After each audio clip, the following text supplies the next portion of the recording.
جہلم میں ہونے والے کنٹونمنٹ بورڈ کے انتخابات کے سلسلے میں پولنگ کے عملے کو سامان کی ترسیل کا عمل مکمل ہو چکا ہے۔ مزید تفصیلات جانیں گے بابر حسین سے۔ جی بابر، آگاہ کیجیے گا۔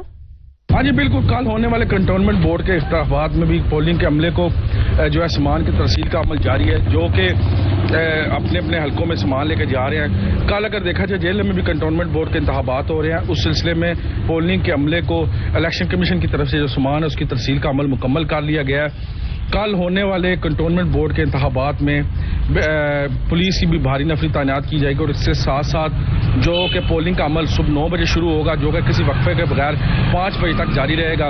کنٹونمنٹ بورڈ میں یہاں پہ آفس میں پولنگ کے عملے کو سامان دینے کے ساتھ ساتھ ان کو جو ضابطہ اخلاق بھی بتایا گیا ہے الیکشن کا، اور اس کے ساتھ ساتھ جو ووٹر ہیں ان کے لیے بھی جو بیلٹ پیپر ہے ان کو دے دیے گئے ہیں، اور اس کے ساتھ جو الیکشن کمیشن کی طرف سے سامان ہے وہ پورے کا پورا جو ہے تمام۔ شکریہ بابر، آپ تفصیلات سے آگاہ کر رہے تھے۔